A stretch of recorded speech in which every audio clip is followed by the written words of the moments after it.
Okay, so let's unpack this. We are diving deep today into the highly pressurized climate around one of the NHL's most watched teams, the Toronto Maple Leafs. Yeah, and the sources you sent over, mostly from Leafs Digest, they paint such a conflicted picture. Right. Intense fan frustration is just boiling over, but then it's set against these weird moments of individual grit and achievement. It's a total paradox. They pull off this comeback win in a game that, by almost any measure, they didn't deserve to win. And that's the key. It is. It tells you that the old metrics, just getting the 2 points in the standings, that's just not cutting it anymore for a fan base that is, to put it mildly, completely fed up. So that's really our mission today. We want to cut through all that noise and get to the core storylines shaping this team right now. We need to look at the emotion, the strategy. Everything, from the star player's controversial reaction to the crowd, to a key injury that's way more serious than we thought, and the rise of a player who might actually be forging a new identity for them. It's like this team is walking a tightrope. They're earning points, sure,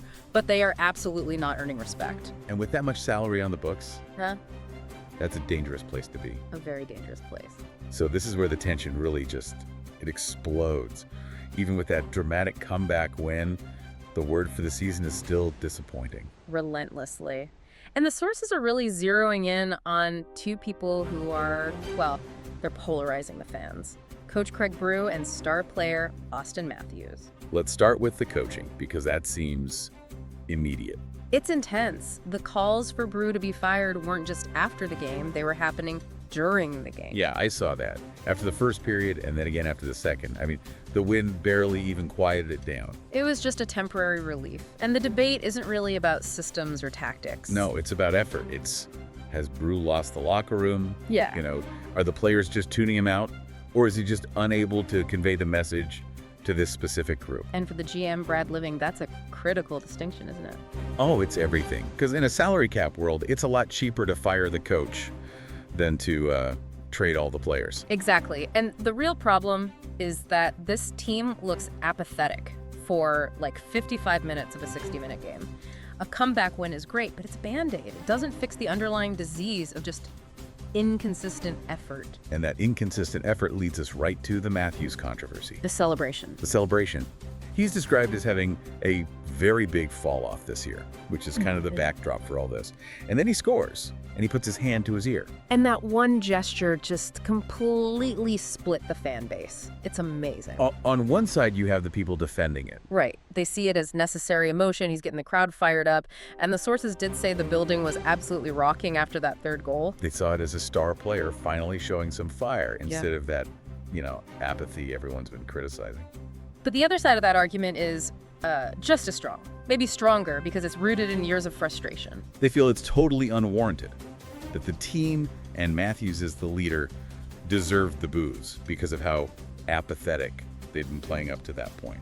The consensus from the critics seems to be, look, the celebration is fine, maybe, but you have to back it up with consistent play. You can't just turn it on for 5 minutes. It's the ultimate catch-22, right? Fans want to see emotion, but they'll only accept it if the performance justifies the swagger. And how do you square that one moment of intensity with the other 55 minutes where the team looked, frankly, disengaged? You can't. And that raises a really big question for this team's identity.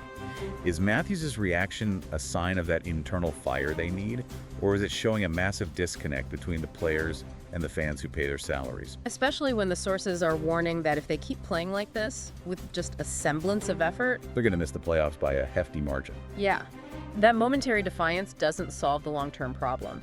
It almost highlights it. Makes that 7-3-3 record they have over the last 13 games feel pretty fragile. It's completely unsustainable. History shows us that teams who rely on these short bursts of talent, they just fall apart. The fan base knows that, which is why they're almost rejecting the 2 points. They want to see a strategic change. The very change Brad Living was hired to bring. Okay, so let's transition from the on-ice drama to something that complicates the whole picture. An injury that kind of went under the radar. Yeah, the Anthony Stoller situation, and this is a really concerning update. It seems much more serious than what they first said. It does. I mean, he was initially listed as day-to-day, but the reality is his progress has completely stalled. And now he's heading to see another specialist. That's never a good sign. No. The one bit of good news, and it's important, is that they've explicitly said it is not concussion-related. Okay, that's huge. It is. But the immediate worry is still there. He's now expected to be out for a while now. And while the team called it an upper body injury, the speculation online, which the sources picked up on, is that it might be his knee. And seeing a specialist basically confirms it's not a minor tweak. Not at all. And the sources were also trying to get ahead of a pretty nasty rumor. The one about him walking away from the team. Exactly. That's just false. They confirmed he's still in the locker room, he's around the guys, he's just hurt.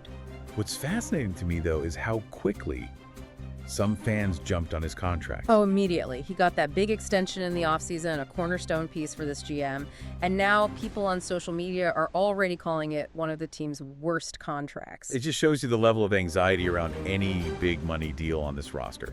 They acknowledge he's a great goalie when healthy, but that's a huge caveat. It is. But luckily for the team, right now anyway, they're kind of insulated from the pressure. The tandem of Wall and Hill has been playing really, really well. So well that the source said the team is spoiled with riches at the position. So there's no immediate pressure to rush Stallers back. But long term, losing your starter for an extended period puts huge stress on the whole system. This is a perfect example of how those vague NHL injury reports can be so misleading. Okay, so amidst all the frustration and the injury gloom, there is a genuine bright spot we have to talk about. Dakota Joshua. He is starting to look like the validation for the whole new identity this front office wanted to build. And his success is so much more than just points on a score sheet. He represents the exact thing the fans have been begging for. Effort. He's the counter-narrative to the apathy. It's an amazing turnaround. At the start of the season, he was arguably the most disappointing acquisition of that group they brought in for grit. Right, with Nicolella and Matthias Michelli. And now, the sources say he looks by far the best of the three. The production has just exploded. He has 9 points in his last 7 games. But like you said, it's not just the scoring. It's how he's doing it. It's the effort. He's praised for throwing his body around. I mean, averaging 4 to 5 hits a game. He had 31 hits in those 7 games. 31. The source called it absurd. It is absurd. But it's also exactly what this team needs. He's winning puck battles, doing the dirty work that the high-skill guys sometimes avoid. He's slowly creating that new identity Living was talking about. And so telling that his production really took off after he was made a healthy scratch earlier in the year. That's the signal, right? It shows that a benching can actually work. It can light a fire under a player. Meanwhile, Nicolella looks like the most disappointing of the bunch, and Michelli can barely stay in the lineup. And Joshua is becoming the physical proof of the culture shift they want. The fans see it too. They're already talking about giving him an extension. A little early, maybe, but you get the excitement. He's brought some much-needed positive energy. Absolutely. And before we wrap, there's another really wonderful kind of emotional story here about someone who represents the real soul of this franchise. Legendary commentator Joe Bowen. A fantastic and frankly long overdue tribute. Totally deserved. The radio booth at Scotiabank Arena is being renamed Bowen's booth starting next season. It's a great reminder of the deep history this team has, which probably makes the current on-ice stuff even more frustrating for fans. He is, without a doubt, the voice of the Toronto Maple Leafs. The hosts even said whoever eventually replaces him has some impossibly large shoes to fill. Oh, for sure.